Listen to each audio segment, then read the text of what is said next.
오늘 이 자리에 모이신 모든 분들께 우리 하나님을 아시는 분이나 하나님을 모르시는 분들이나 모두 다 하나님의 크신 은혜가 함께 하시기를 정말 소망합니다. 여러분이 지금 자리에 갖고 계신 이 책이 성경책이에요. 하나님 말씀이라고 우리가 알고 있습니다. 근데 역사상 여러분, 이 성경책이 거짓이라는 걸 증명하기 위해서 수많은 사람들이 이 성경책의 내용들을 증명하려고 했거든요. 근데 단 한 사람도 성공한 사람이 없습니다.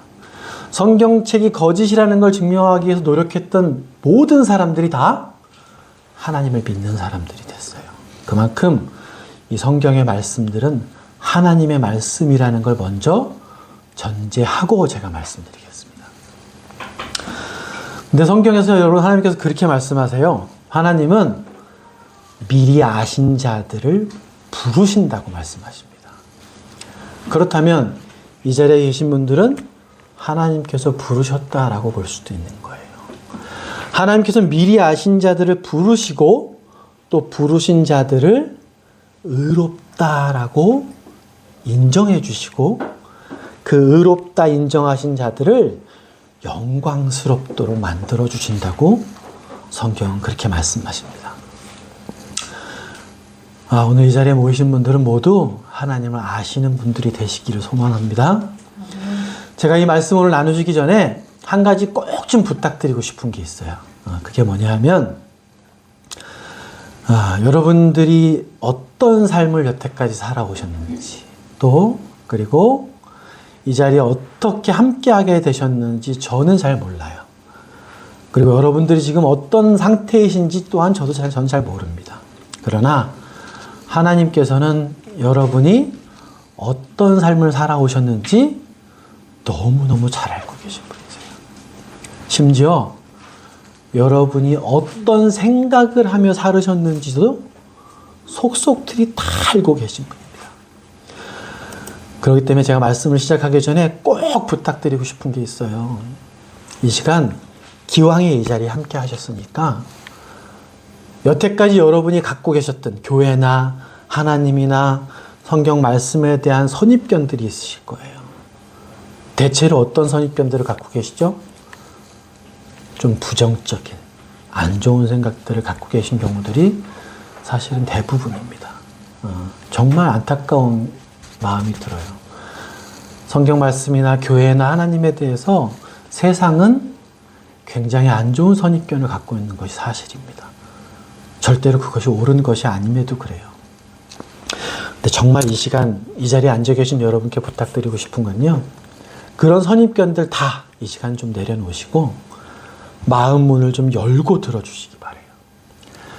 제가 지금부터 하나님에 대해서, 여러분이 하나님께서 여러분을 얼마나 사랑하시는지에 대해서, 그리고 여러분은 지금 하나님과 어떤 관계로 지금 계신지에 대한 설명을 드릴 건데, 그 말씀들을 드릴 때 마음 문을 좀 여시고,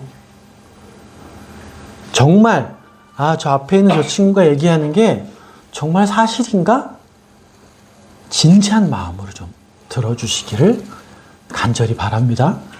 딱딱하게 마음문 닫고서 어디 한번 얘기해봐라, 네가 나를 한번 감동시켜봐라, 이런 마음으로 앉아 계시지 마시고, 그래, 기왕에 이 자리에 와서 앉아있으니 말하는 것이 정말 사실인지 진지하게 내가 한번 들어볼게, 이런 마음으로 마음문을 열고 들어주셨으면 좋겠습니다. 여러분, 오늘 성경 본문 한번 같이 읽어보려고 합니다. 앞에 보시면 한 구절이에요. 짧죠? 요한복음 14장 6절 말씀인데요. 한 목소리로 앞에 다 보이시죠? 제가 일부러 글씨 좀 크게 했는데 보시고서 한 목소리로 같이 좀 읽어보겠습니다. 시작! 예수께서 이르시되 내가 곧 길이요 진리요 생명이니 나로 말미암지 않고는 아버지께로 올 자가 없느니라. 예, 아멘. 여러분, 제가 여러분들께 하나님께서 역사하시길 소망하는 마음으로 잠깐만 기도 좀 하고 시작하겠습니다.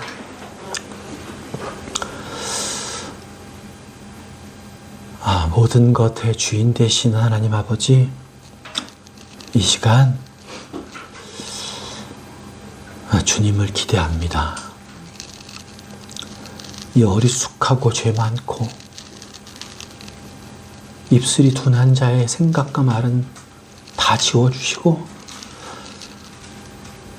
이 시간 운행하시는 성령 하나님의 충만하심만을 기대합니다.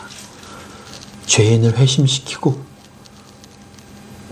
아픈 자에게 치유를 주시고 상한 자의 마음을 회복시키시는 놀라운 하나님의 권능이 이 시간 이 자리에 충만하게 역사하시기를 간절히 소망합니다. 딱딱한 마음들을 열어주시고 마음의 굳은 살들을 제거하셔서 하나님의 말씀이 이 자리에 모인 모든 자들의 심령에 뿌리 있게 박힐 수 있도록 아버지 도우시고 이 시간 함께 해주십시오. 주님만을 기대합니다. 예수님의 이름으로 기도드렸습니다. 아멘. 예. 여러분, 사람은 누구나 어떤 관계 속에서 살아가죠. 우리는 모든 사람이 그렇습니다. 어떤 일정한 관계 속에 놓여 있지 않은 분들은 아마 단 한 사람도 없을 거예요. 어떤 관계들이 있을까요? 사람은 태어나면서부터 자연적으로 맺어지는 관계들도 있고 또 사회생활이나 이 땅에 나와서 자라면서 맺어지는 관계들이 있을 거예요. 어떤 관계가 있을까요? 우리 여기 학생들도 있지만 학교 다닐 때 친구들은 뭐가 제일 중요한 관계일까요? 학교 친구들과의 관계가 제일 중요한 관계일 거예요. 고등학교, 중학교 때 생각해보면 친구들 관계가 세상의 전부인 것 같아요. 저도 그랬습니다만 사실 시간이 지나고 보니까 어때요? 학창시절에 친했었던 친구들하고 연락하며 지내는 친구들 사실 별로 없습니다. 저는 유일하게 대학교 때 친구 중에 연락하는 친구들이 하나님 믿는 친구들이에요. 그 관계만 유지하고 있더라고요. 학창시절이 지나면 또 어떤 관계들을 맺게 될까요? 앞에 보시면 직장 생활하다 보면 직장에서의 관계를 맺게 되죠. 직장 동료들하고의 관계나 또 직장 상사하고의 관계는 어때요? 중요한가요? 우리 직장 생활 해보셨던 분들은 아시잖아요. 직장 상사하고의 관계도 굉장히 중요하죠. 어떻게 보면 우리가 사는 이 실제 생활에서 직장에서의 시간들을 굉장히 많이 보내요. 직장 생활 하시는 분들은. 그러니까 직장 생활의 관계도 굉장히 중요하다라고 말할 수 있겠죠. 또 중요한 관계 뭐가 있을까요? 사람이 사는 관계 중에서. 예. 지금 말씀하신 부모 자식 관계나 또 가족 간의 관계는 어떤 관계죠? 우리가 원한다고 어떤 사람하고 그냥 의도적으로 맺을 수 있어요? 그렇게 맺을 수 없죠. 여러분, 부부 간의 관계는 어떻습니까? 굉장히 중요하죠. 굉장히 중요합니다. 저도 아시는 분들은 아시겠지만 아내하고의 관계에서 참 다툼이 굉장히 많았었어요. 부부 간의 관계는 상당히 중요합니다만 이 관계도 어때요? 깨어질 수 있죠. 깨어질 수 있습니다. 그럼 좀 전에 말씀하신 부모 자식 간의 관계는 어떨까요? 부모 자식 간의 관계를 흔히 세상에서는 어떤 관계라고 불러요? 천륜이라고 부르죠. 천륜이 뭔가요? 하늘이 맺어준 관계다. 이제 이렇게 얘기해요. 나는 저 부부 밑에서 꼭 태어날 거야. 이렇게 해서 태어나신 분 있나요? 그런 분 없어요. 부모 자식 간의 관계는 하늘이 맺어준다. 이렇게 흔히 세상에서는 말합니다. 여러분, 근데 여쭤보고 싶은 게 있습니다. 우리가 굉장히 중요하다고 하는 관계들이에요. 이런 관계들은. 근데 이 관계들은 영원할까요? 부부간의 관계가 영원합니까? 그렇지 않아요. 그러면 부모 자식 간의 관계는 영원할까요? 부모 자식 간의 관계는 혹시 영원할 수도 있지 않을까? 이렇게 생각 드시는 분도 있겠지만 사실은 부모 자식 간의 관계도 절대로 영원할 수 없습니다. 부모님이 먼저 세상을 떠나는 경우도 있고 또 자녀가 먼저 사고로 세상을 떠나는 때도 있습니다. 얼마 전에 이태원에서 정말 젊은 청년들 20살 또 20살 간 넘은 청년들이 무려 150명 이상이나 길거리에서 여러분 그 청년들이 그날 아침에 집을 나서면서 오늘 내가 마지막 날일 거다 이렇게 생각했던 친구들이 있을까요? 아마 단 한 명도 그런 생각을 했던 친구들은 없을 거예요. 지금 그 부모님들이 정말 절규를 하면서 추운 바깥에 나가서 바른 진상규명을 위해서 노력하고 있지만 결국은 잊혀질 겁니다. 여러분 천륜이라고 말하는 부모 자식 간의 관계도 결코 영원하지 않아요. 부부 간의 관계도 마찬가지입니다.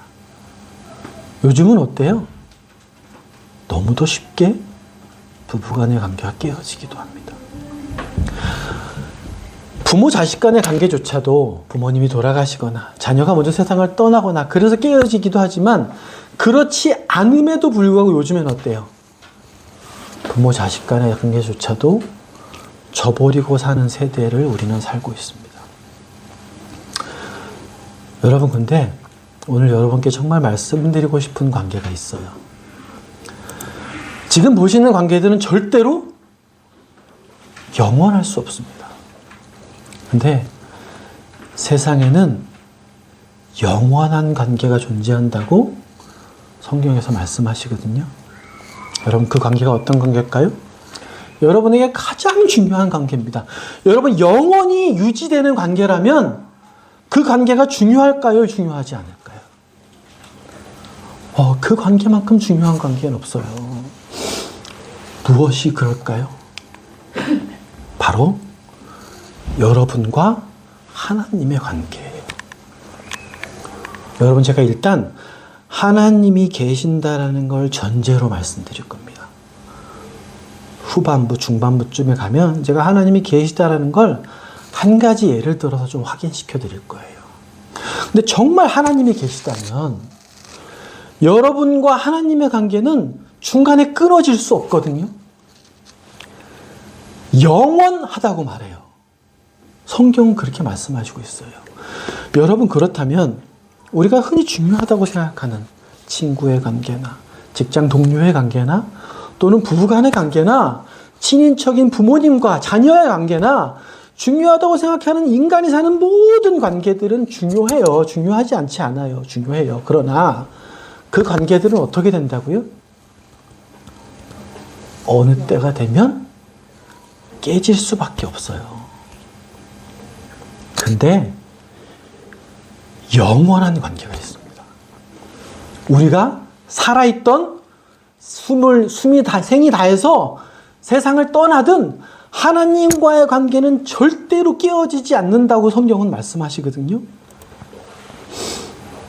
여러분 이 관계가 중요할 수밖에 없는 이유는 우리 영혼의 문제가 하나님과의 관계에 달려있기 때문에 그래요. 지금 말씀드린 것처럼 세상 어떤 관계도 그 관계가 깨진다고 해서 우리에게 영원한 문제가 발생하진 않거든요. 근데 하나님과의 관계가 깨지면 영원한 문제가 발생을 해요. 여러분 중요한 관계입니까? 안 중요한 관계입니까? 너무너무 중요한 관계겠죠? 여러분 제가 제 경험으로 100% 확신하고 장담할 수 있는 건 말씀드리겠습니다. 지금 제가 그 전에 4가지 쭉 대부분이 이 관계에 속할 거예요. 근데 제 경험입니다. 이건. 여러분이 하나님과의 관계가 회복되지 않습니까? 여러분이 하나님과의 관계가 회복이 되면 나머지 모든 모든 관계들이 같이 회복이 됩니다. 제 경험이에요, 여러분. 아까 말씀드린 친구들의 관계 또는 직장 동료나 자식과 부모 그리고 부부간의 모든 관계들이 하나님과의 영원한 관계가 회복이 되잖아요. 나머지 관계들의 회복이 일어나요. 제 경험입니다. 그래서 오늘 여러분께 알려드리고 싶은 게 있어요. 그렇다면 정말 하나님이라는 분이 계시면 여러분은 과연 하나님과 지금 무슨 관계인가 그걸 알아야 되지 않겠습니까? 나는 과연 하나님과 지금 무슨 관계인지 알아야 하나님하고 계속 그 관계를 유지하든지 아니면 회복하든지 그 노력을 할 수 있지 않겠습니까? 그래서 오늘 여러분과 두 가지를 좀 나눠보려고 해요. 첫 번째는 과연 나는 지금 하나님과 어떤 관계인가? 그걸 좀 말씀드리려고 해요. 근데 아까 초반에 제가 분명히 말씀드렸습니다. 우리가 모든 믿는 바는 어디에 나온다고요? 이 성경책에 나옵니다. 성경은 진리예요. 그래서 하나님을 모르시는 분들이 지금 하나님과 어떤 관계인지 성경에서 정의해 주고 있거든요. 그걸 좀 같이 보려고 해요. 여러분 같이 읽겠습니다. 골로새서 1장 21절 말씀 시작. 전에 악한 행실로 멀리 떠나 마음으로 원수되었던 너희들. 처음부터 너무 강한 구절이 나왔죠. 한 구절만 더 같이 볼까요? 로마서 8장 7절 말씀입니다. 같이 읽겠습니다. 시작. 육신의 생각은 하나님과 원수가 되나니 이는 하나님의 법에 굴복하지 아니할 뿐 아니라 할 수도 없습니다. 여러분, 하나님이 없다라고 말하고 하나님과 나는 아무 관계가 없다고 말하는 사람들을 성경에선 하나님과 어떤 관계라고 정의하고 있습니까? 하나님과 원수되는 관계라고 말하고 있어요. 여러분, 사실은 이 구절은 너무너무 무서운 말씀이에요. 내가 여태까지 하나님이 없다라고 살았는데 하나님이 없다라고 살았던 그 모든 사람들은 하나님과 어떤 관계라고요? 하나님과 원수지간이라고 성경이 그렇게 정의하고 있거든요. 여러분, 성경 한 구절만 더 보겠습니다.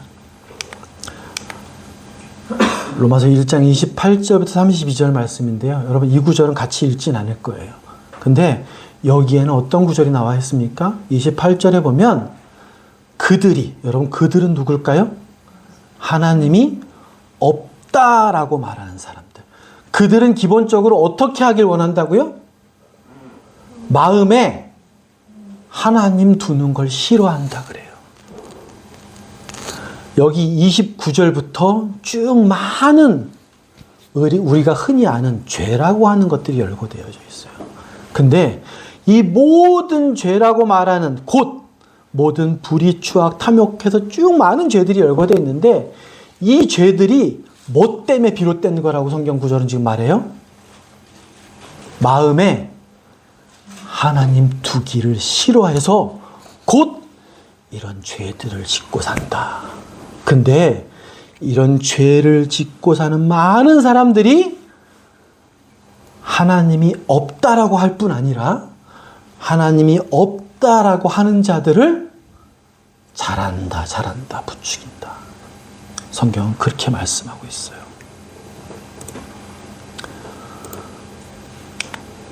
여러분, 지금 이 세상이 돌아가는 모습들을 보면 어떻습니까? 여러분, 세상이 돌아가는 모습들을 보면 무슨 생각이 드세요? 여러분, 저녁 시간에 뉴스 같은 거 이렇게 보다 보면 여러분 무슨 생각이 드십니까? 아, 세상이 참 좋아지고 있구나. 세상이 참 아름다워지네. 세상이 점점 질서가 잘 잡혀가고 있네. 이런 생각이 드시나요? 아니죠. 정반대의 생각이 드시죠. 여러분, 이 세상이 점점 망해가고 있다는 생각은 하나님을 아는 사람만 하는 소리가 아니에요. 세상이 망해간다고 느끼는 건 하나님을 믿던 안 믿던 다 공통적으로 느끼는 바입니다. 여러분 세상이 얼마나 악할까요? 여러분 제가 20대 때 흔히 나 때는 이렇다고 이제 많이 얘기해서 꼰대라고 이야기하는데 사실은 그런 얘기를 안 하면서 얘기하기가 되게 어렵더라고요. 근데 여러분 제가 20대 때 그런 일이 있었어요.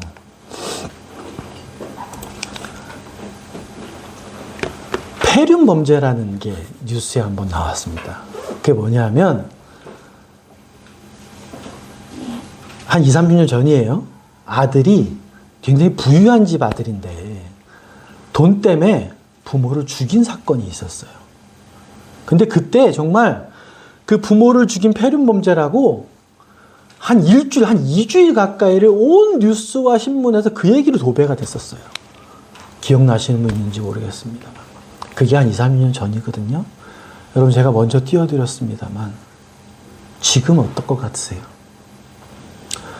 공식 통계입니다, 이게. 작년에 자식에 의해서 살해된 부모의 수가 무려 우리나라에서만 60명 된다는 통계가 나와 있어요. 얼마나 끔찍한 일일까요, 이게? 자기 자식에 의해서 살해되는 부모가 한 해 60명가량 된다고 말을 해요. 사람들은 말합니다. 이걸 천륜이라고 말해요. 부모 자식 간의 관계를. 근데 요즘 시대에는 이런 일들이 벌어지고 있습니다. 세상에서는 이런 범죄를 뭐라고 불러요? 폐륜 범죄라고 부릅니다. 그죠? 얼마 전에 제가 지난주에 말씀 준비하면서 뉴스를 잠깐 보다 보니까 목요일인가? 또 자녀를 죽인 부모 사건이 또 뉴스에 나오더라고요. 그 자녀가 병원에 와서 보니까 몸도 멍들어 있고 아이가 영양실조가 걸려 있었다 그래요. 나중에 확인해 보니까 그 부모가 아이에게 먹을 것도, 친자식인데도 불구하고 먹을 것도 안 주고 결국은 아이를 때려서 죽였더라고요. 근데 여러분 그 뉴스가 잠깐 15초 정도 나오고 말아요. 요즘에 그런 뉴스가 뉴스거리가 되나요? 너무 흔해서 그런 게 뉴스가 되지 않습니다. 여러분 점점 세상은 망해가는 쪽으로 가고 있어요. 그래서 여러분 예수님께서 무려 2000년 전에 이 땅에 오셨을 때 세상이 망해가는 징조로 가장 확실한 지표를 제시하신 것이 있거든요. 그게 이 말씀입니다. 2000년 전에 예수님께서 말씀하신 거예요. 마태복음 24장 12절에 마지막 때는 불법이 성해짐으로 많은 사람의 사랑이 식어지리라 이렇게 말씀하셨어요. 여러분 제가 다른 예를 언급할 시간이 많지가 않아서 정말 가장 극단적인 예들을 언급해 드렸습니다만 흔히 우리가 부모 자식 간의 천륜이라고 말하는 그 사랑조차도 이미 찾아보기 힘든 세상을 우리는 살고 있습니다. 여러분 그럼 제가 이제부터 설명을 드릴게요. 잘 좀 이해해 보십시오. 여러분 부모를 부모로 대우하지 않는 걸 세상 사람들은 어떤 범죄라고 부른다고 말씀드렸어요? 폐륜이라고 말씀드렸어요.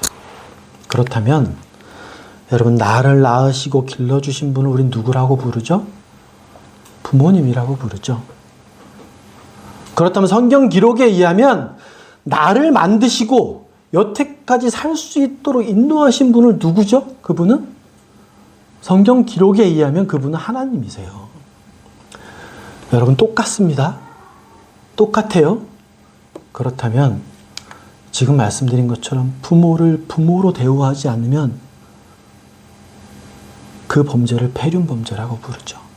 그렇다면 하나님을 하나님으로 대우하지 않는 범죄는 뭐라고 불러야 될까요?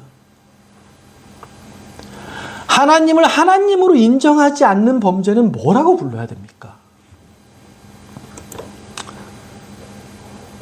제가 직접적으로 언급하긴 좀 죄송스러워서 언급하지 않겠습니다만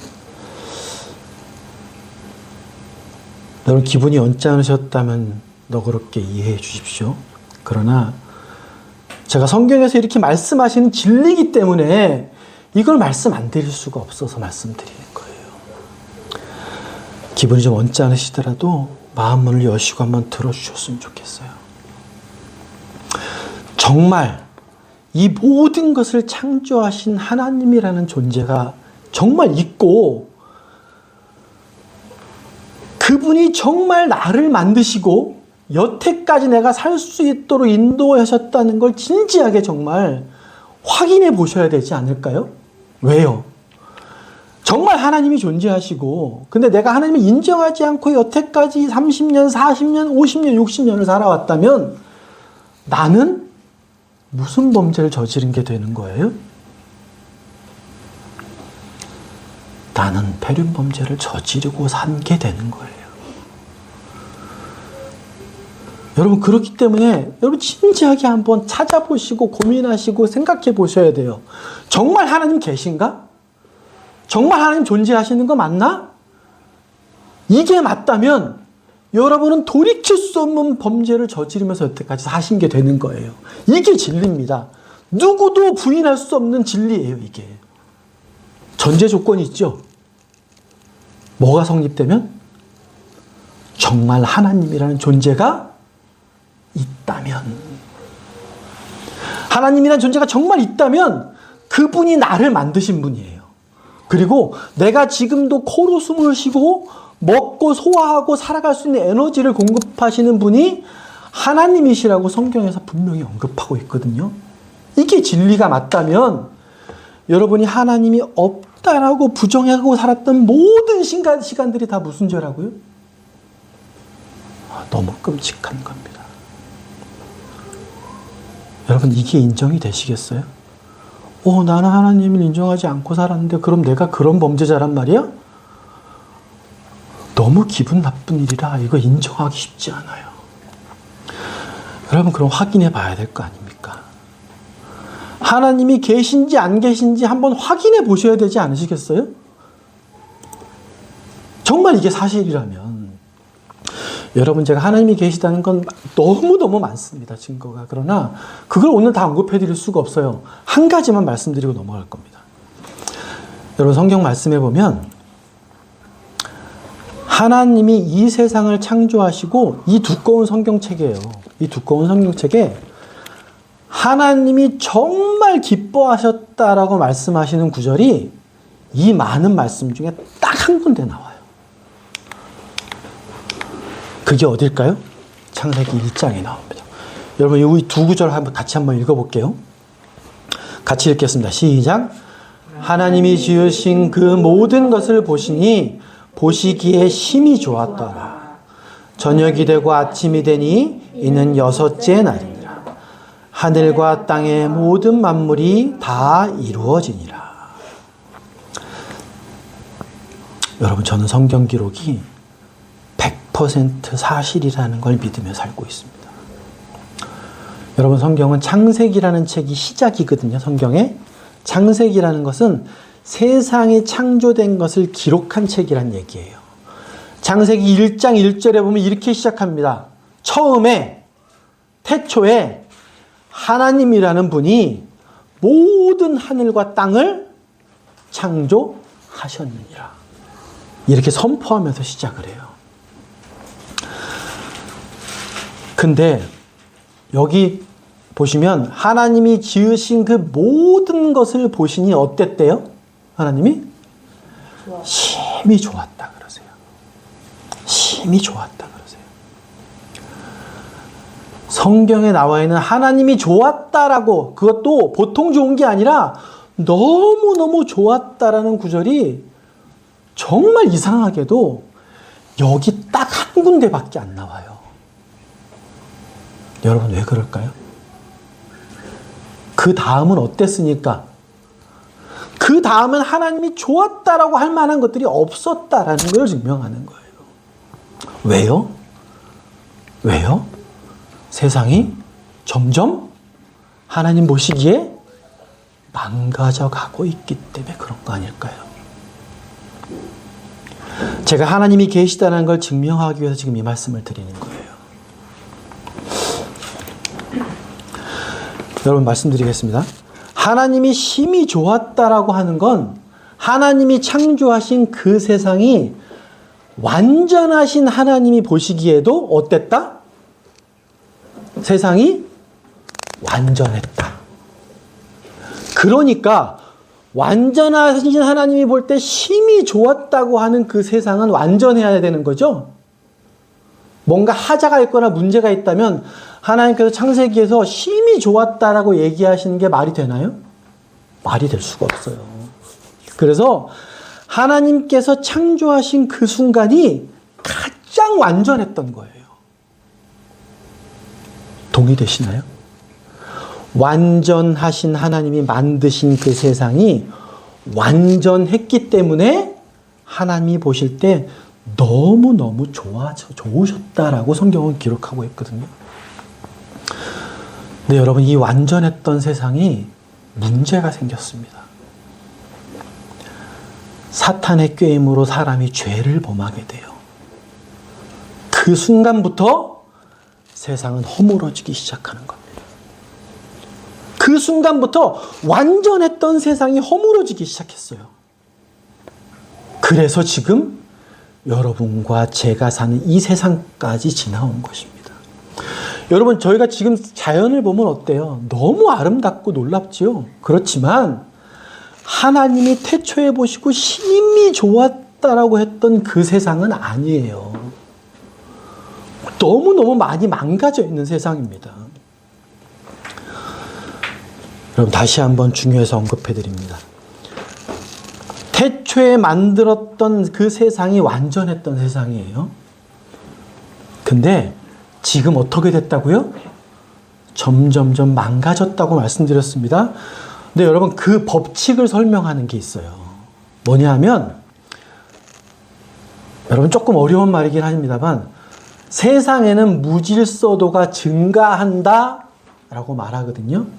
이걸 뭐라고 부르냐면 연력학 이법칙이라고 말해요. 이런 법칙이라는 건 어떠한 경우에도 어겨지지 않는 세상의 기준을 말하는 거예요.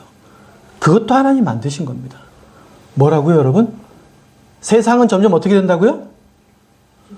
무질서도가 커진다. 이게 세상이 돌아가는 법칙이거든요. 그렇다면 여러분 한번 생각해 보셔야죠. 하나님이 없다라고 말하는 분들이 가장 강력하게 주장하는 게 뭡니까? 세상은 진화되어 가고 있다죠. 세상은 진화되어 가고 있다는 얘기는 다시 말하면 어떻게 되고 있다는 얘기예요? 좋아지고 있다. 정리되고 있다. 무질서도가 적어지고 있다라는 이론입니다. 근데 그래요?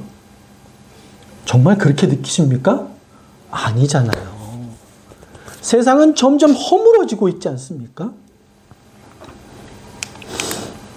여러분, 세상에는요, 생명이 생겨날 수 있는 방법이 뭐가 있을까요?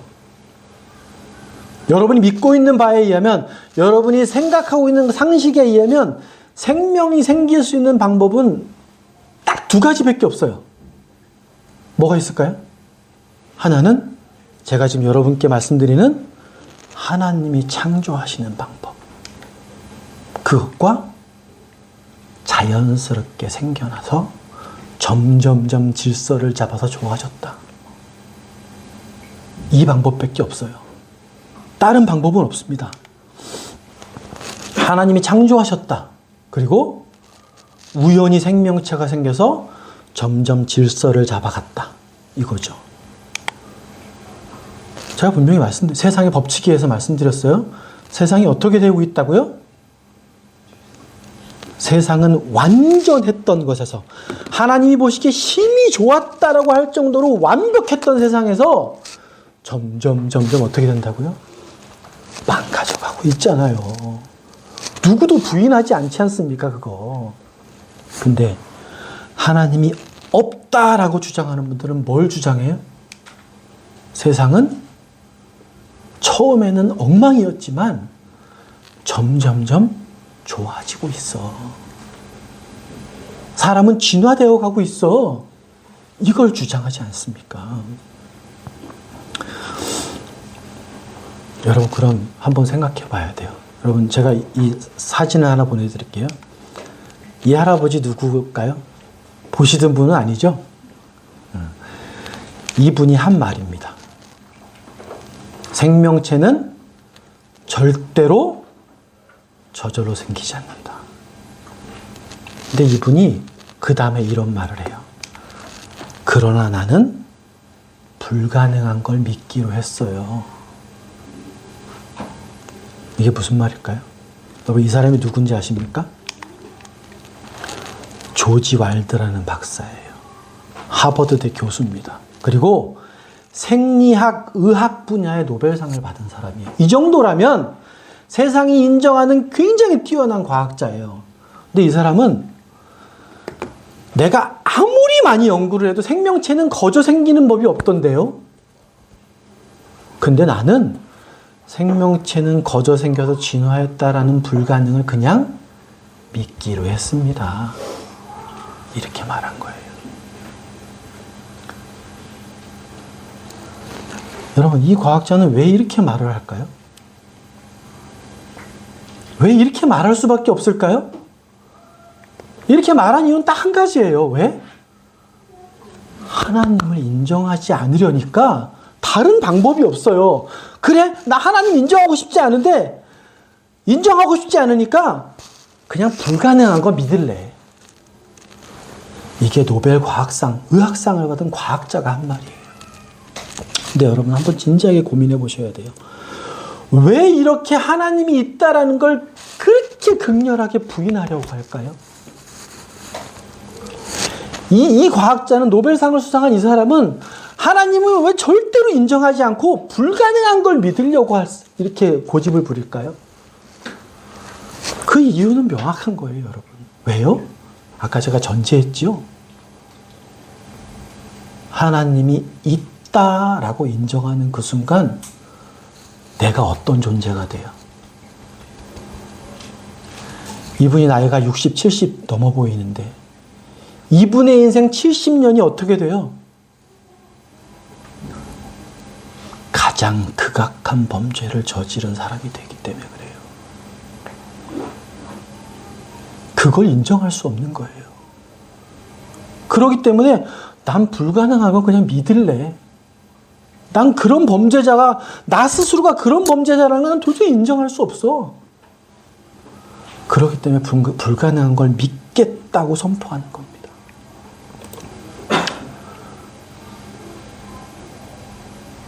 여러분, 착하게 살면 될까요? 여러분, 이 하나님 앞에 하나님을 인정하지 않는 죄라는 것이, 그래도 착하게 살면 돼.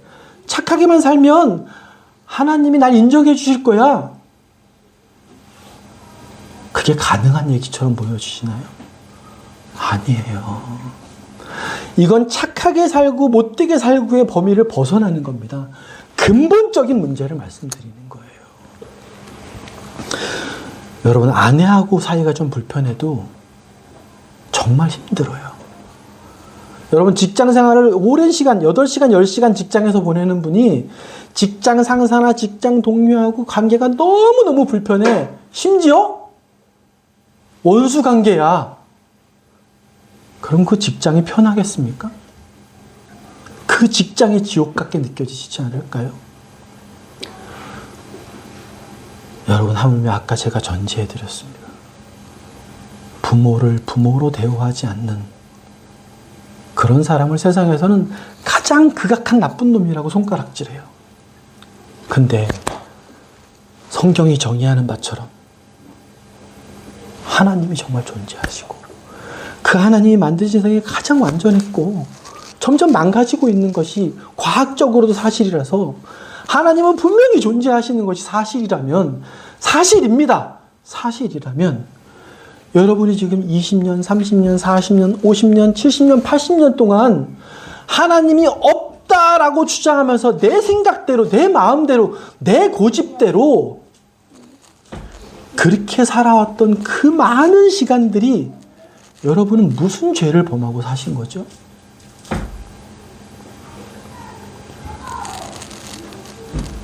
여러분 너무 끔찍한 거 아닌가요?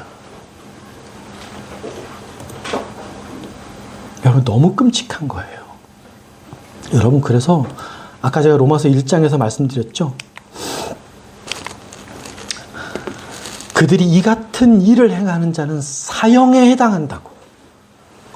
하나님을 마음에 두기 싫어해서 하나님이 없음으로 생기는 그 수많은 죄악들을 다 저지르고 살아요. 시기하고 질투하고 모함하고 미워하고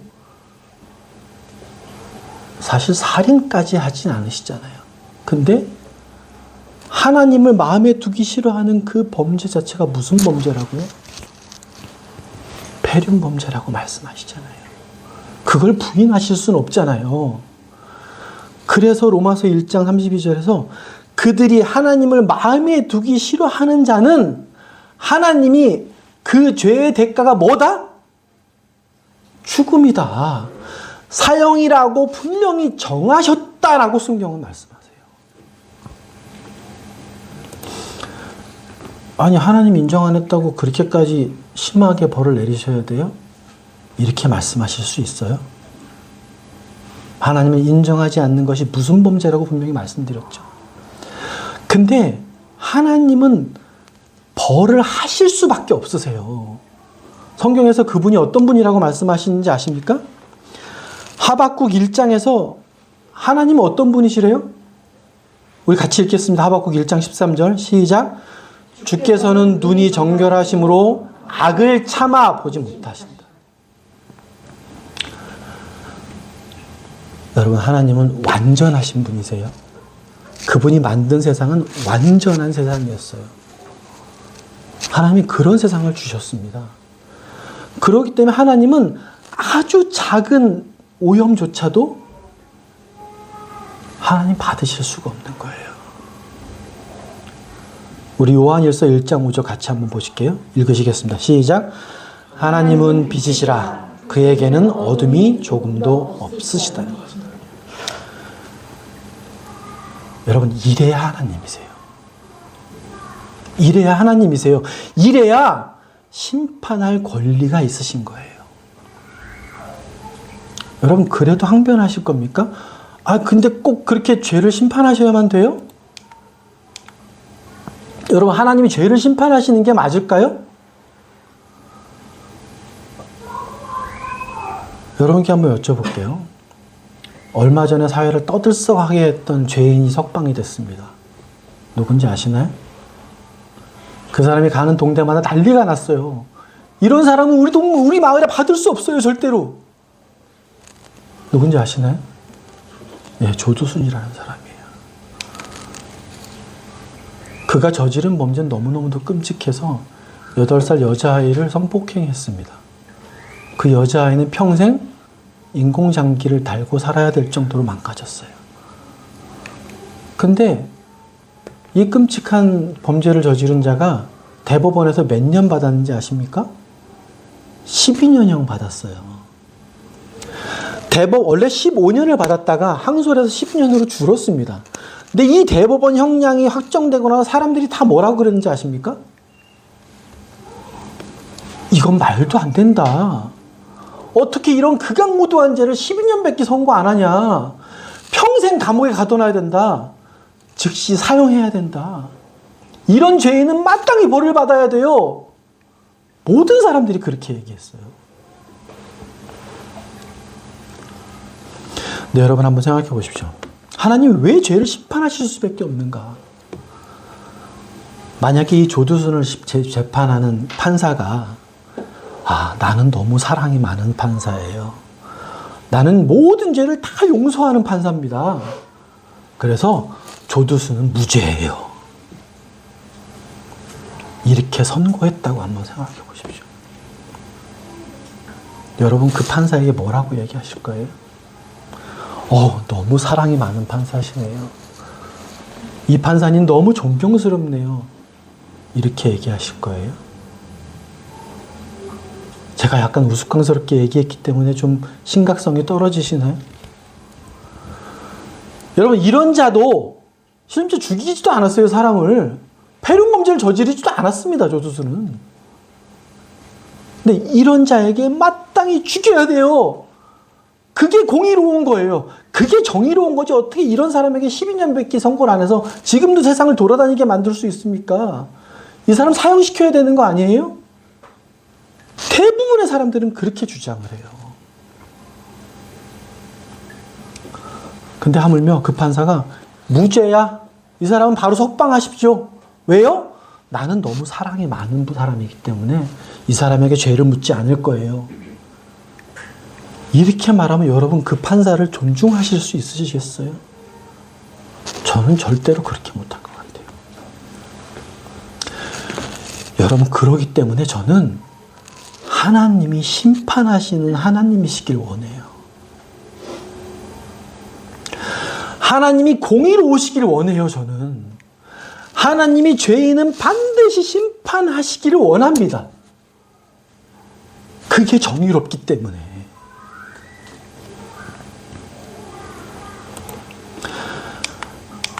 여러분 하나님은요 완전한 것을 주셨기 때문에 여러분에게 완전한 걸 요구하실 권리가 있으신 분이세요.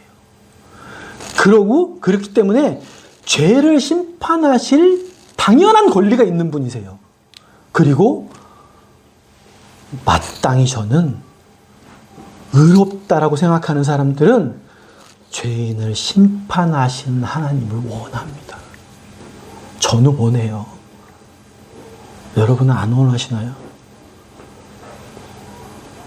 여러분 12년 때린 그 판사 욕하시지 않나요? 저도 욕할 것 같아요. 근데 하물며 폐륜 범죄를 저지른 자를 그냥 죄 없다고 용서해달라고 얘기하면 용서해 주신 하나님, 그 하나님 인정하실 수 있으시겠어요? 전 그런 하나님은 인정할 수 없을 것 같아요. 그렇기 때문에 하나님은 심판하실 권리가 있는 분이세요. 여태까지 하나님을 인정하지도 않고 그분이 심지어 없다고 생각하면서 내 기준에 따라서 내 육체의 생각에 따라서 내가 옳다고 생각하는 대로 생각하고 행동하며 살았는데 자신을 만드시고 부모님이 자신의 아이들을 정성스럽게 돌보듯이 하나님도 그렇게 동일하게 지금 이 시간까지도 나를 인도하시고 보호하시고 그렇게 보살펴 주신 하나님을 나는 여태까지 전혀 인정하지 않고 심지어 그런 하나님은 없어요. 나는 절대로 하나님을 인정할 수 없어요. 이렇게 하고 살았다면 아무 대가도 없이 그냥 하나님이 그래 내가 널 사랑하니까 용서해 줄게 이게 가능할까요? 아니요 여러분 그건 불가능해요. 하나님은 그렇게 하실 수가 없어요. 성경에서는 분명히 말합니다. 죄의 대가가 사망이라고 분명히 말씀하시거든요. 만약에 하나님께서 지금 이 자리에서 하나님을 인정하지도 않고 살아온 여러분에게 그 죄의 대가를 요구하신다면 어떻게 될 것 같으세요? 하나님께서 여러분에게 지금 죄의 대가를 내가 지금 찾지 마. 그 대가를 내가 지금 가져가겠다라고 말씀하시면 이 자리에 숨을 쉬고 살아있는 존재는 없어요. 왜요? 죄의 대가는 사망이라고 분명히 하나님이 정하셨기 때문에 그래요. 여러분이 죄의 대가를 지금 감당하시잖아요. 그러면 다시는 하나님하고 관계를 회복할 수 있는 기회가 없어지는 거예요. 그러면 결과가 어떻게 될까요? 하나님이 그런 자들은 어디로 가는지를 성경에서 명확하게 알려주셨습니다.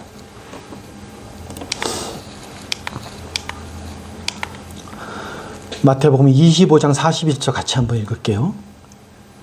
시작.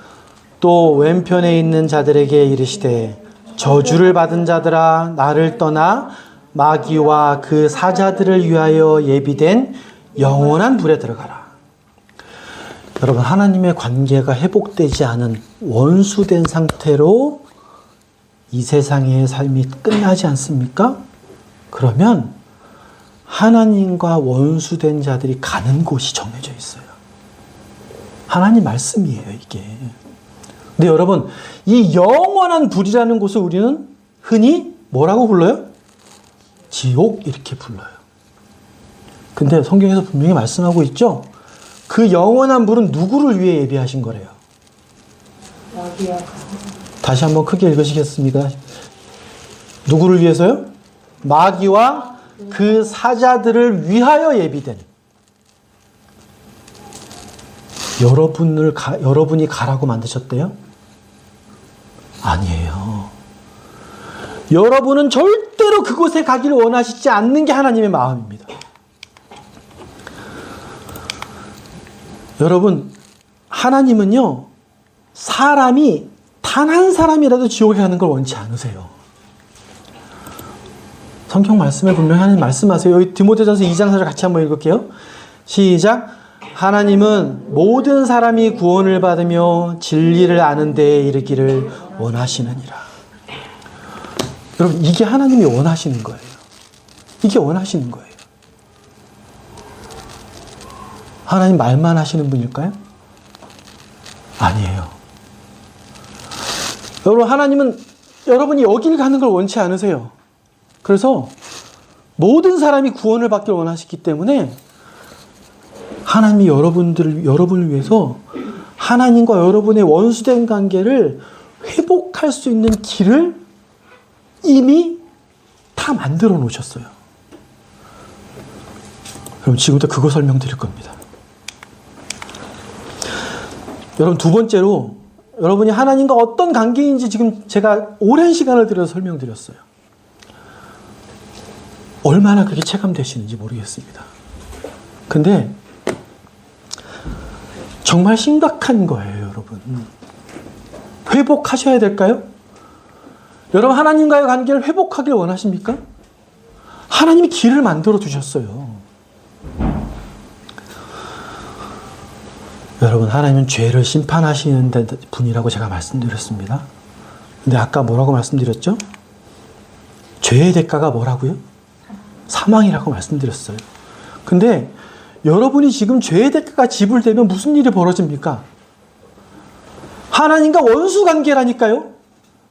죄의 대가는 죽음이에요.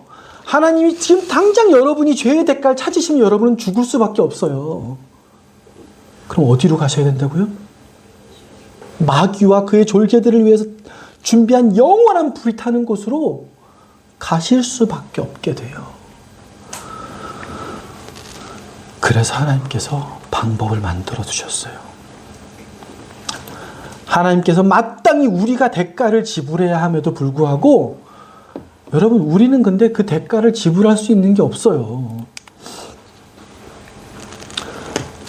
여러분, 하나님과 관계를 회복하기 위해서 지불해야 되는 게 뭐라 그랬습니까? 여러분의 생명이라고 말씀드렸어요. 근데 그 생명을 지불하면 하나님과 관계를 회복하게 돼요? 아니에요. 회복할 수 없이 바로 지옥으로 갈 수밖에 없어요. 그러면 하나님께 뭘 드리면 여러분은 하나님과의 관계가 회복될 수 있을까요? 뭐 드릴 만한 거 있으세요? 하나님 어떤 분이라고 말씀드렸습니까? 완전하신 분이라고 분명히 말씀드렸어요. 완전하신 분이란 건 부족함이 없다라는 의미예요. 여러분이 갖고 계신 것 중에 하나님께 드리면 그래도 나를 원수 관계에서 면하게 해주실 만한 것 갖고 계신 거 있으세요?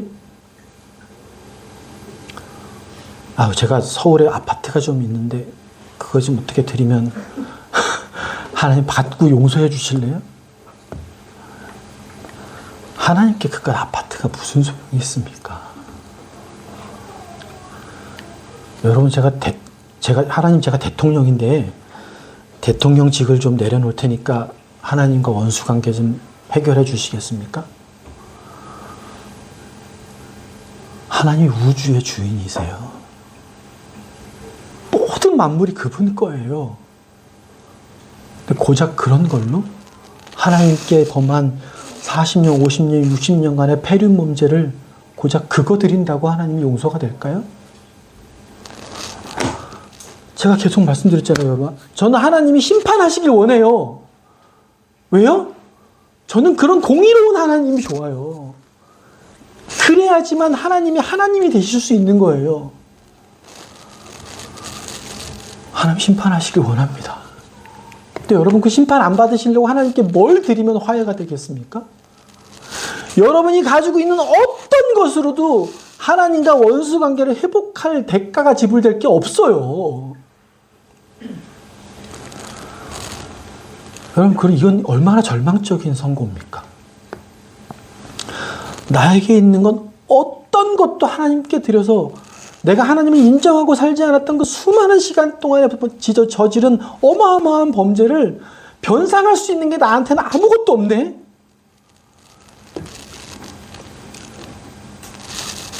좌절하지 않을 수 없는 거예요, 이러면. 전제했죠, 여러분. 정말 하나님이 존재하신다면 내가 하나님이 없다라고 생각하며 살아온 그 모든 시간들이 극악무도한 죄인 거예요. 이걸 부정할 수는 없습니다. 그럼 그걸 대가를 지불해야 돼요. 하나님이 거저 죄 없다라고 말씀하시면 하나님이실 수 없다고 말씀드렸죠. 대가가 공급돼야 돼요. 죄의 대가가 뭐라고요? 사망이에요. 여러분이 사망의 대가를 지불하셔야 돼요. 사망의 대가가 지불되면 관계가 회복될까요? 아니에요. 바로 지옥으로 가는 겁니다. 마귀와 그 사자들을 위해 예비된 지옥으로 빠질 수밖에 없게 돼요. 그곳은 영원한 곳입니다. 100년? 1000년? 10,000년 지나면 나올 수 있어요? 아니에요. 너무 무서운 곳입니다. 영원한 곳이에요.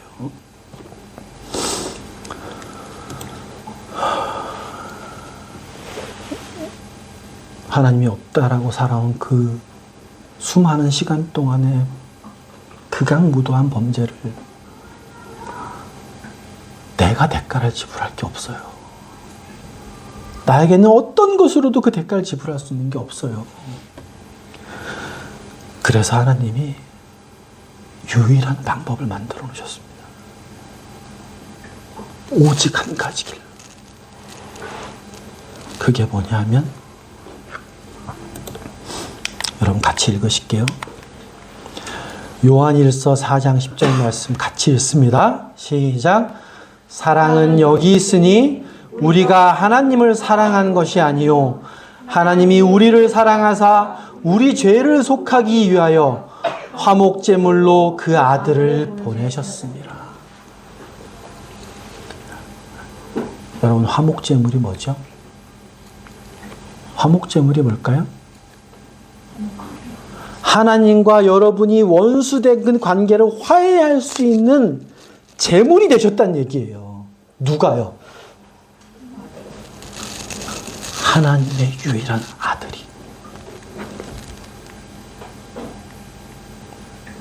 이게 도대체 무슨 의미죠? 이게 무슨 의미인가요? 여러분 한 구절만 더 볼게요. 같이 했습니다. 로마서 4장 10절 시작. 곧 우리가 원수 되었을 때 그의 아들의 죽으심으로 말미암아 하나님과 화목하게 되었은즉. 여기까지만 읽을게요. 저도 마찬가지였고 제가 이 사실을 받아들이기 전까지 저는 수십 년 동안 하나님께 폐륜 범죄를 저질렀던 하나님의 원수로 살았었어요.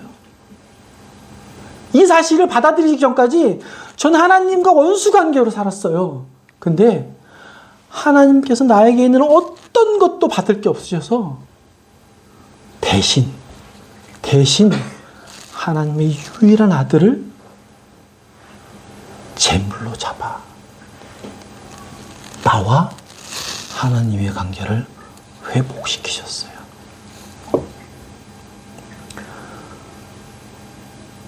여러분 이게 뭘 의미하는 걸까요?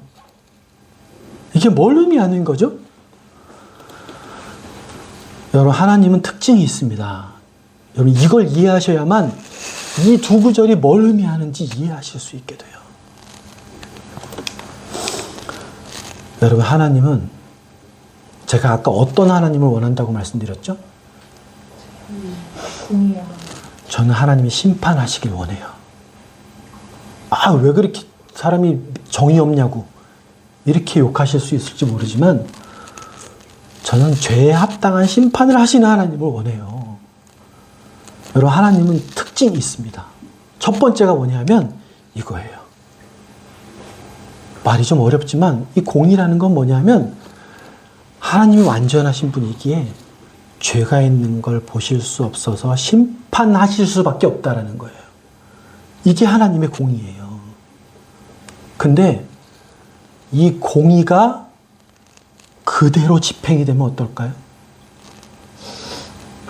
여러분, 이 하나님의 무서운 공의가 조금의 자비도 없이 그대로 집행이 되면 어떤 일이 벌어질까요? 한순간에 모든 인류가 다 죽어도 하나님의 공의가 만족되기가 어려워요. 왜요? 하나님이 처음에 만드신 게 어땠다고요? 가장 좋았다. 완전했다고. 그러니까 하나님은 지금 당장이라도 이 망가진 세상을 모조리 다 진노로 망하게 하셔도 누구 하나 너무한다고 얘기할 수가 없어요. 왜요? 하나님은 원래 주신 세상이 완전했기 때문에 그래요. 그렇다면 이 공의의 하나님이 진노하신다면 무슨 일이 벌어질까요? 세상이 끝나게 돼요. 그래서 하나님이 가지고 계신 이것과는 반대된다고 이해하실 수도 있는 하나님의 정말 중요한 다른 한 가지 특징이 사랑이에요. 하나님에게 이 두 가지 특징이 동일하게 존재하세요. 여러분, 그래서 이 두 가지가 합쳐져서 하나님을 어떻게 부르는지 아십니까? 거룩하신 분이라고 불러요. 성경에서는.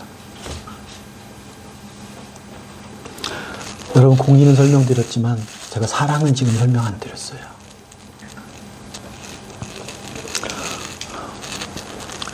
여러분, 그럼 생각해 보셔야 돼요. 여러분, 지옥 가는 거 원치 않으시죠? 아까 하나님 뭐라 그러셨어요? 단 한 사람도 지옥에 가는 걸 하나님 원하신다, 원하시지 않는다? 원하시지 않는다. 그러면 하나님이 고민을 하셔야 돼요. 너희들에게 받을 것은 전혀 없고 하나님의 공의로 심판을 하셔야 돼요. 심판하면 모든 게 끝나버리기 때문에 내가 심판받지 않고도 하나님의 공의와 사랑이 만족시켜지는 방법을 하나님이 찾으셔야 됐어요. 공의의 하나님은 마땅히 죄를 심판하셔야 되지만 여러분과 저를 심판하시면 하나님의 사랑이 훼손이 돼버려요. 하나님 사랑의 하나님이라며. 그럼 심판하시면 안 되잖아. 그럼에도 불구하고 심판을 하시면 사랑이 훼손돼요. 또 하나님의 사랑으로 심판하지 않고 그래 다 용서해 줄게. 이런 뭐가 훼손이 될까요? 하나님의 공의가 훼손이 돼요. 여러분, 하나님 이거 어떻게 해결하시죠? 하나님은 공의와 사랑이 만족되어져서 거룩한 분이세요. 이 두 가지가 만족될 길을 찾으셔야 돼요. 왜 하나님이 이래야 되죠? 왜 하나님이 먼저 이렇게 하셔야 돼요? 나와 여러분에게서 받을 게 없으셔서 그래요. 여러분, 이걸 성경에서 전문적인 신학용어로 하나님의 딜레마라고 불러요. 여러분, 그래서 하나님께서 제공해 주신 방법이 있습니다. 여러분, 여기서부터 좀 마음을 좀 활짝 열고 들어주십시오. 하나님이 여러분과 저의 죄를 심판하지 않고도 그 사랑으로 구원할 수 있는 완벽한 방법을 여러분에게 보여주셨어요. 그게 뭘까요? 바로 하나님의 하나뿐인 아들을 저와 여러분을 대신해서 우리가 지은 모든 죄의 대가를 그분이 지게 만드신 거예요. 성경은 그분을 누구라고 부를까요? 예수 그리스도라고 부릅니다. 여러분, 근데 우리가 알아듣기 쉽게 하나님의 아들이라고 표현하지만 사실은 그분이 하나님이세요. 그분이 하나님이세요. 왜요?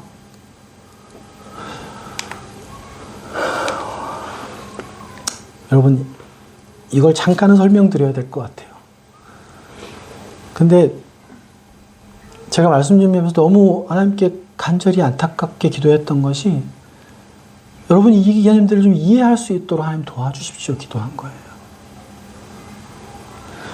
여러분, 성경에서는 하나님을 세 분으로 묘사를 해요. 우리는 잘 이해할 수 없습니다만 우리가 흔히 하나님이라고 말하는 아버지 하나님이 계세요. 여기 God이란 건 하나님이죠. 아버지도 하나님이세요. 여기 뭐라고 써 있습니까? 아들 하나님이 계세요. 이 아들 하나님도 하나님이세요. 또 다른 축이 있어요. 하나님의 영이신 성령님도 하나님이라고 부릅니다. 그래서 이 세 분을 하나의 하나님이다, 이렇게 성경은 가르쳐주고 있어요. 잘 이해할 수는 없지만 이 세 분이 하나님이라고 말씀하시거든요. 여러분, 그렇다면 이걸 전제로, 이것도 정말 여러분께 많은 시간을 들여서 설명드려야 되지만 그럴 시간이 없어서 여기서 그치는 게 너무 안타깝지만 여러분 이해하고 들어주세요. 하나님께서 여러분과 저의 죄를 대신 갚아주시기 위해서 그의 독생자 되신 아들을 죄의 대가로 내어주셨다는 의미는 누굴 내어주셨다는 거라고요? 하나님 자신을 내어주신 거예요. 하나님 자신을 내어주신 겁니다.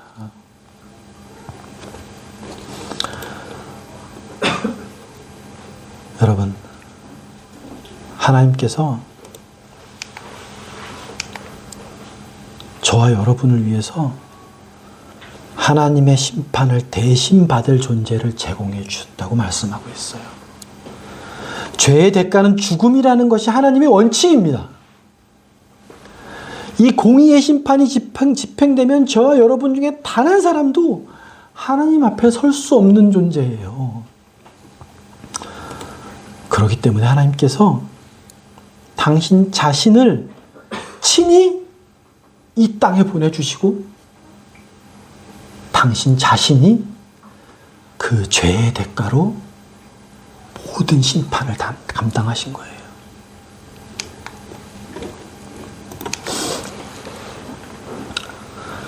하나님의 사랑은요, 여러분과 제가 하나님과 관계에서 원수로 있었을 때 하나님 당신 자신이 친히 제물이 되어져서 나의 사랑이 이런 것이다 라고 보여주신 거예요. 여러분, 요한복음 3장 16절 교회 다니시는 분들은 많이 들어보셨을 것 같은데 한번 읽어볼까요? 여러분, 요한복음 3장 16절 같이 읽겠습니다. 시작! 하나님이 세상을 이처럼 사랑하사 독생자를 주셨으니 이는 그를 믿는 자마다 멸망하지 않고 영생을 얻게 하려 하십니다. 로마서 5장 8절도 같이 읽습니다. 시작! 우리가 아직 죄인 되었을 때 그리스도께서 우리를 위해 죽으심으로 하나님께서 우리를 향한 자신의 사랑을 당당하게 제시하시느니라. 여러분, 약 한 5, 60년 전에 우리나라에서 실제로 있었던 일이라 그래요. 그 당시에 신문에서 났었고, 어느 마을에 화목한 가정이 있었다 그래요. 근데 갑자기 부모님이 사고로 돌아가셨어요. 근데 아들 두 형제가 살고 있었다 그럽니다. 근데 이 부모님이 갑자기 사고로 돌아가시고 나서 이 두 형제만 남겨졌는데, 다행히 형은 그래도 하나님을 믿게 되고 신실하게 하나님과 관계를 회복해서 하나님의 자녀로 살아갈 수 있게 되었대요. 근데 동생은 부모님이 죽고 나서 삐뚤어진 길을 가기 시작했습니다. 성장하고 나서 점점 나쁜 친구들도 사귀고 나쁜 짓을 하며 폭력과 도둑질과 그리고 마약에 빠져서 살게 됐다라고 합니다. 형은 이 동생을 위해서 할 수 있는 모든 걸 다 해주길 원했어요. 그렇지만 점점 동생은 나쁜 길로만 빠져들어갔습니다. 어느 날 밤에 형이 자고 있는데 갑자기 그 낡은 문이 우당탕탕 하면서 동생이 뛰어들어왔어요. 근데 그 동생의 손에 이만한 칼이 들려 있었고 옷은 피범벅이 되어져서 그 동생은 두려움에 벌벌 떨면서 형에게 찾아온 거예요. 그러니까 순간 형이 이 동생이 사람을 죽였다라는 걸 순간적으로 인식하고 그 동생에게서 칼을 뺏어 들었습니다. 그리고 그 동생이 입었던 옷을 다 벗겨가지고 자기가 입었어요. 머지않아서 경찰이 들이닥쳤습니다. 그리고 나서 그 형을 잡아갔어요. 근데 이 동생이 저지른 범죄가 너무너무 끔찍했었다 그래요. 결국은 형이 동생 대신에 사형을 선고받았습니다. 얼마 지나지 않아서 그 형은 사형이 집행되고 말았어요. 이 동생이 형이 자기 대신 죽은 것을 마음이 너무 아파서 내가 이제 어떻게 살아야 되나. 형은 그걸 원했습니다. 동생이 자기 옷을 입고 자기의 삶을 살아주길 원했어요. 감옥에서 마지막 유언장을 썼습니다. 내가 너의 옷을 입고 네 이름표를 달고 이제 죽는다. 너는 내 옷을 입고 내 이름으로 살아주길 바란다. 이렇게 유언을 썼습니다. 동생의 유언장을 받아든 순간 동생은 형이 그토록 원하던 목회자의 길을 가기로 결심을 하게 돼요. 여러분, 이게 실제로 있었던 일이라고 전해집니다. 여러분, 제가 설명드린 이 형과 동생의 이야기가 여러분과 저를 대신한 하나님의 사랑의 이야기와 너무 똑같이 닮아 있습니다. 하나님께서는 저와 여러분을 당신의 아들보다 사랑하셨어요. 하나님과 영원한 전부터 함께 하시던 독생하신 하나님의 아들을 저와 여러분을 얼마나 사랑하셨기에 대신 이 땅에 보내주셨어요. 그리고 십자가라는 처참한 죽음 속으로 당신 자신을 내어주신 겁니다.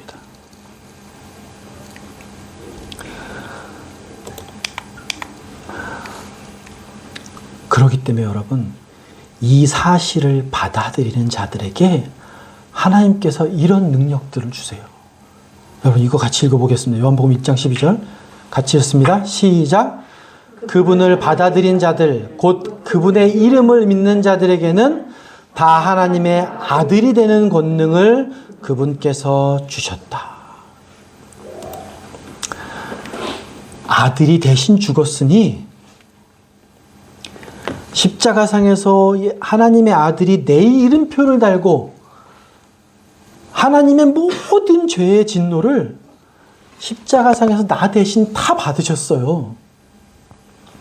이제 더 이상 나는 내 이름으로 살 수 없고 내 이름표 달고 죽으신 그분의 이름으로 살아야 되는 것 아니겠습니까?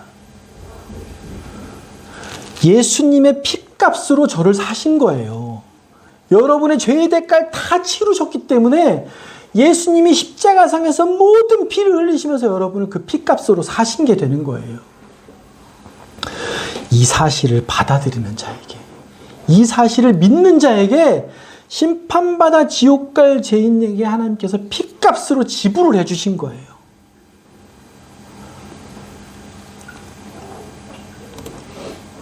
여러분, 이걸로 부족할까요? 이것으로 부족할까요? 여러분, 형이 자기 대신에 살인죄를 뒤집어 쓰고 사형을 당했는데 동생이 난 뭔가 더 필요해. 형이 나한테 뭘 좀 더 해줬어야 돼. 이렇게 말한다면 여러분, 그 동생은 어떻게 말하실 거예요? 여러분이 저지른 하나님을 인정하지 않고 살았던 그 모든 죄악을 하나님 당신 자신 스스로 대가를 지불하셨다고 오늘 성경에서 말씀하시고 있습니다.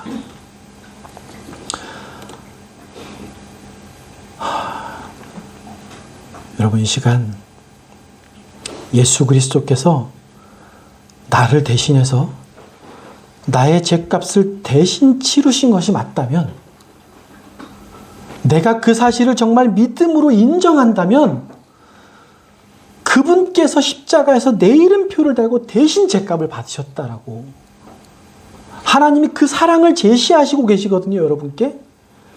여러분이 그 사실을 받아들이신다면 하나님께서 이제 죄가 없다라고 인정해 주시겠다고 하나님이 지금 보장을 하고 계세요.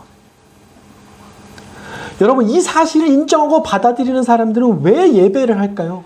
왜 주일마다 찾아와가지고 예배를 할까요? 이 사랑이 감동되어져서 그래요. 예배해야지만 지옥 안 가는 게 아니에요. 하나님의 사랑이 너무 감동되어져서 하나님께 예배하지 않을 수 없게 되는 거예요. 이 베풀어 주신 사랑이 너무너무 커서 하나님을 사랑하지 않을 수 없게 되는 거예요. 이 베풀어 주신 사랑이 너무너무 크기 때문에 하나님 앞에 모든 것을 다 드릴 수 있게 되는 거예요.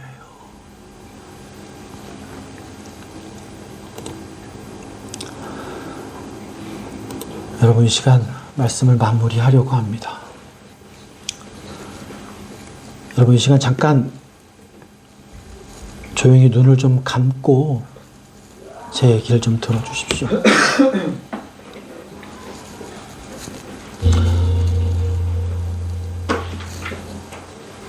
반줄 좀 틀어주십시오.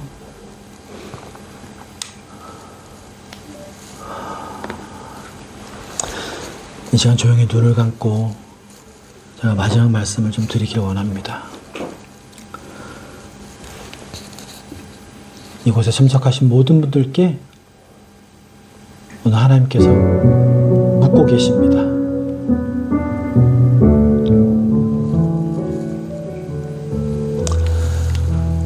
이곳에 참석하신 모든 분들께 지금 하나님께서 묻고 계십니다. 나 여호와 하나님이 제공한 원수를 화해할 수 있는 이 길을 인정하라고 말씀하세요. 너에게 있는 어떤 것으로도 나 여호와 하나님과의 관계를 회복할 수 있는 대가를 지불할 게 없다. 너는 지불할 수 없다. 예수님이 십자가에서 내가 지은 그 모든 폐륜적인 죄악을 나 대신 치르셨다고. 이 방법 외에는 하나님과 화해할 수 있는 방법이 없다고 말씀하십니다. 사랑하는 여러분, 하나님께 가는 길은 유일해야 돼요. 하나님께 가야 되는 길은 유일한 길이래야 합니다. 다른 길이 있을 수 없어요. 하나님의 생명을 드린 그 길 외에 다른 길이 어떻게 있을 수 있겠습니까? 완전하신 하나님의 공의를 만족시킬 수 있는 방법은 다른 방법이 있을 수가 없어요. 오늘 처음에 읽은 본문 말씀처럼 예수님께서 말씀하세요. 내가 곧 길이요 진리요 생명이니 나로 말미암지 않고는 아버지께로 올 자가 없다. 하나님께서 제공하신 유일한 화해의 제물이신 예수 그리스도의 이름을 믿음으로 받아들이고 그 이름을 부르는 모든 자에게 하나님의 자녀가 되는 축복을 주셨습니다. 성경은 분명하게 하나님이 보장하시며 말씀하세요. 누구든지 주의 이름을 부르는 자는 구원을 받으리라. 하나님께서 예수 그리스도 그분을 통해서 친히 제공해 주신 저와 여러분이 하나님과 화해할 수 있는 유일하고 확실한 화해의 선물을 주셨습니다. 여러분 지금 하나님이 초대하고 계세요. 여러분 이 초대를 정말 감사함으로 받아들이는 것이 너무 당연하지 않을까요?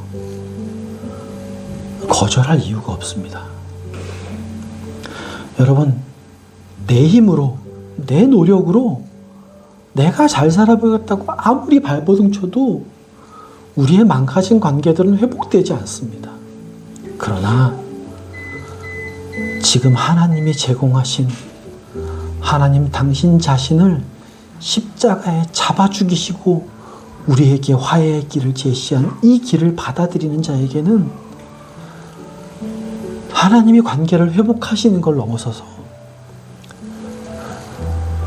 예수 그리스도께서 내 이름표를 달고 그 고통, 그 모진 십자가에서 나 대신 죽으셨으니 이제 너는 하나님의 아들의 이름으로 살아가라. 여러분 내가 아무리 노력해도 이 세상 행복하게 살 수 없습니다. 내가 아무리 노력한다고 해도 하나님과의 관계를 회복할 수는 없어요. 그러나 하나님이 거저 제공해 주신 이 놀라운 사랑의 길을 받아들이는 자에게는 하나님이 놀라운 축복과 함께 하나님과 원수 관계를 아들의 관계로 변화시켜 주마 하나님 보장해 주셨습니다. 여러분 정말 부탁드립니다. 하나님 앞에 대항하지 마십시오. 여러분 절대로 이길 수 없습니다. 하나님 한 분뿐이세요. 여러분 하나님과 원수 관계로 여러분의 삶이 끝나면 그 즉시로 여러분은 불타는 지옥으로 갈 수밖에 없습니다. 여러분 이거 하나님 보내시는 게 아니에요. 하나님은 분명히 당신 자신을 잡아 죽이시면서까지 우리에게 화해의 길을 제시하셨어요. 그 길로 가기만 하면 된다고 말씀하시는데 내가 이 길을 거부하고 편하게 살길 바랄 수, 지옥 가지 않길 바랄 수 있을까요? 너무나도 명백하게 하나님과의 화해의 길을 열어주셨습니다. 부디 부탁드립니다. 이 길을 받아들이시고 하나님의 나라로 들어가는 축복을 누리시기 바라요. 하나님과의 관계를 회복하는 데 주저하실 이유가 없습니다. 여러분 제가 지금 교회를 다니라고 말씀드리는 게 아니에요. 예배 와서 헌금해야 된다고 말씀드리는 게 아니에요. 십자가에서 이루신 내가 살면서 모든 지은 죄의 대가를 대신 갚아주신 우리 주 예수 그리스도의 이름을 부르라고 요청하는 겁니다. 누구든지 주의 이름을 부르는 자는 구원을 주시겠다고 약속하고 있습니다. 정말 하나님의 아들이 나를 위해 대신 그 죄값을 받으신 게 맞다면 이제 나는 그 하나님의 아들로 살아가는 게 너무 당연해요. 여러분 하나님의 아들 자녀로 살아가는 건 힘든 일이 아닙니다. 오히려 내 자신이 노력하며 사는 것과 같은 그런 보잘것없는 게 아니라 하나님의 아들로 영광과 충만한 기쁨으로 살아가는 방법이에요. 여러분 이 시간 하나님이 초대하고 계세요. 여러분께 마지막으로 부탁드립니다.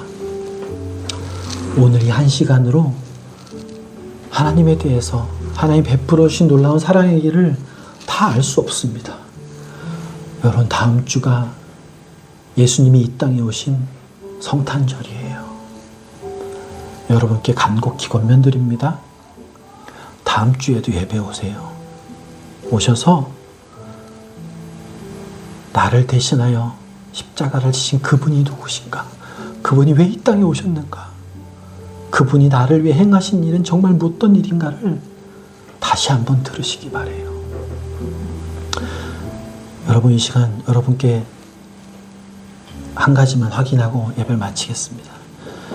여러분 이 시간 오늘 이 말씀을 들으시고 내가 하나님과 어떤 관계였는지 그 관계를 회복하기 위해 어떤 것들이 필요한지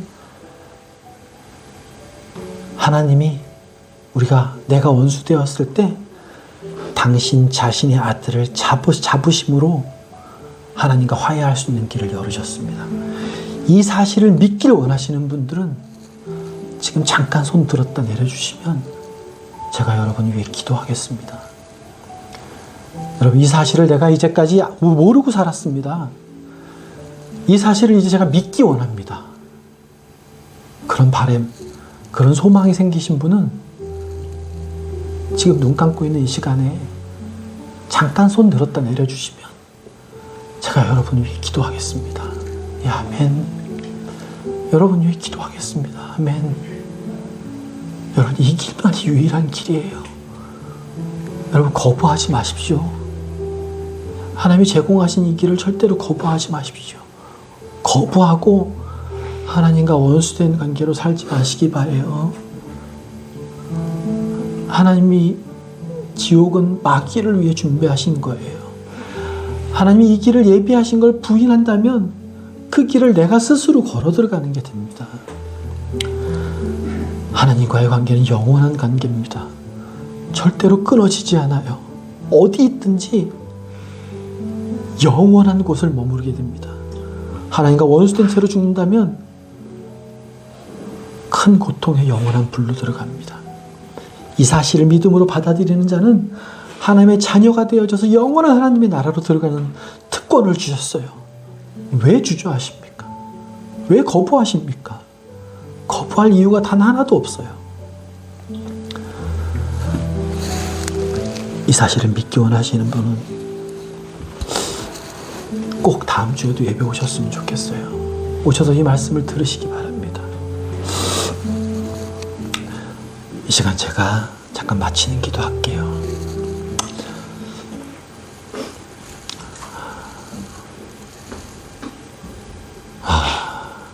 거룩하고 존귀하신 하나님 아버지, 이 부족한 자가 이 놀라운 하나님의 사랑을 참 부족하게 전한 것 같습니다. 그러나 주님, 이 말씀을 들은 이 자리에 계신 분들의 심령 속에서 역사하셔서 죄인을 돌이키게 하시는 분은 하나님이심을 믿습니다. 이 자리에 내가 하나님께 너무도 극악한 죄를 저지르며 살았습니다. 주님께서 제공한 이 놀라운 길을 믿음으로 제가 받아들이겠습니다라고 고백하신 분들이 계세요. 주의 이름을 부르는 자는 구원을 얻겠다고 말씀하신 하나님의 보증의 방법들을 믿음으로 내가 받아들이겠습니다. 주님께서 십자가에 달려 죽으실 때 그 자리에 주님께서 내 이름을 달고 죽으셨으니 나도 그 자리에 같이 죽은 겁니다. 그러니 이제는 내가 사는 것이 아니라 하나님의 아들의 이름으로 살겠습니다. 이 고백을 드리는 자들이 있습니다. 주님, 그 사실을 믿는 자에게 하나님의 아들이 되는 놀라운 권능을 주셨으니 이제부터 그 사실을 받아들임으로 하나님의 이름표 달고 하나님으로 살 수 있도록 도와주십시오. 내가 그리스도와 함께 십자가에 못 박혔나니 그런즉 이제는 내가 산 것이 아니요 내 안에 그리스도께서 사신 것이라. 이제 내가 육체 가운데 사는 것은 나를 사랑하사 나를 위하여 자기 자신을 버리신 하나님의 아들을 믿는 믿음 안에서 사는 것이라. 이 시간 하나님만 기대합니다. 하나님께서 이 말씀을 통해서 이 자리에 모인 모든 자들에게 역사하시기를 간절히 소망합니다. 감사드리며 예수님 이름으로 기도드렸습니다. 아멘.